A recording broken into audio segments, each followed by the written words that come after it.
The rain was loud enough to drown out my heartbeat when my suitcase hit the pavement. My mother held the door open with 2 fingers, like she was afraid of catching something.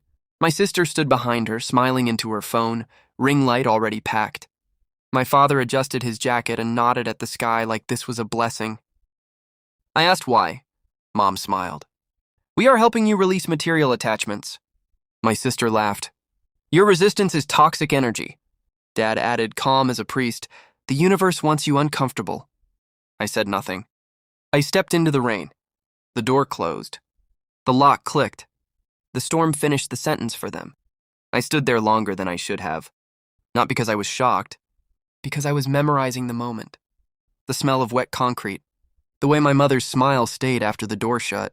The way my sister's laugh lingered thin and sharp. This was the last time they would ever feel taller than me. I used to believe families fracture slowly. I was wrong. They snap, clean, loud. We were not always like this. There was a time when my sister slept on my floor because her rent bounced. I fed her. I paid her phone bill. I edited her captions at midnight. I was the quiet one. The reliable one. The one who never asked for credit. My parents liked to say I was low maintenance. What they meant was convenient. The apartment was mine because I paid for it. The lease was mine because my credit built it. The furniture was mine because I bought it piece by piece while my sister built a brand out of borrowed aesthetics and affirmations she didn't believe. She called it a launch. Investors, wellness, a lifestyle promise wrapped in linen and soft lighting. She needed a space that looked aspirational. My space, my address, my stability. I noticed the shift before the eviction. Little things. My mother asking for copies of my documents, casual. My father asking about my work schedule. My sister stopping by unannounced, measuring rooms with her eyes. A joke about shared assets. A laugh that stayed too long. Then the email notification I wasn't supposed to see. A calendar invite sent to my address. My name on it. Not from me. I didn't confront them. I watched. I learned. I let them believe the rain had washed me away. I slept in my car that night. I dried my clothes with the heater. I charged my phone at a gas station and read every message I had ignored. There it was. A scanned signature, mine, too smooth, too practiced. The lease addendum. The transfer clause. My sister had tried to be me and failed in a way only confidence can fail. That's when the noise inside me went quiet. I didn't cry. I planned.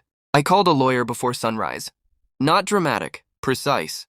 I forwarded documents. I asked questions. I listened. I didn't tell him the story. I told him the facts. He liked that. I sent one email, just one, to the investor listed on the invite. Polite, curious. I asked if the meeting time still worked. Since there seemed to be some confusion about the signatory, I attached nothing. I let the silence do the work. Then I waited. The launch day arrived dressed like a miracle. White flowers, soft music. My sister in beige glowing with borrowed certainty. My parents floating around her like proud stagehands. They thought discomfort was my lesson. They never imagined it was my alibi. I walked in while they were forging my signature. It was quiet. A pen scratching paper. My mother holding the document steady. My father watching the door. My sister rehearsing a smile in the mirror. No one screamed. They froze. Time thickened. I said hello. I said my name. I asked what we were signing. My sister laughed too fast. You're early. 1 minute later, the investor stormed out. I'm calling my lawyers. 5 minutes later, my sister was screaming. You ruined my career. 10 minutes later, my mother was sobbing. Please don't send us to prison. I didn't raise my voice. I didn't smile. I didn't gloat. I just stood there and let the truth move through the room like oxygen. The investor had read my email. He had recognized the risk. He had seen the forgery. He had no appetite for spiritual language when a felony was on the table. My sister reached for me like I was a ledge. You could have warned me. I looked at her hands. The manicure I paid for once. The rings she borrowed and never returned. You warned me, I said. In the rain. My father tried reason. We were trying to help. Help yourselves, I said. With my name. My mother collapsed into a chair, grief theatrical and sincere all at once. We didn't think you'd do this. That was the confession. They didn't think I would do anything. I handed over the folder, copies, timelines, screenshots, the lease, the addendum, the signature comparisons. the lawyer's card clipped to the front like a quiet threat. I didn't threaten them. I gave them options. The police didn't come that day. They didn't need to. Consequences don't always wear uniforms. Sometimes they wear silence and deadlines and certified mail. I reclaimed my apartment by the end of the week. The locks changed. The air different. I donated the beige. I kept the couch. It still remembered me. My sister's brand never launched. Investors don't like chaos dressed as enlightenment. My parents stopped talking about the universe. They started talking about attorneys. I moved my life back in, slowly, intentionally.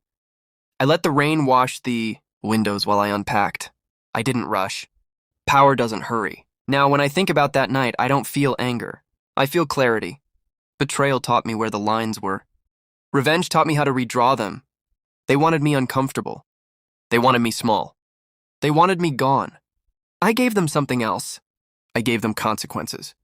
And I slept in my own bed that night, listening to the storm finish what it started, knowing the door would never close on me again.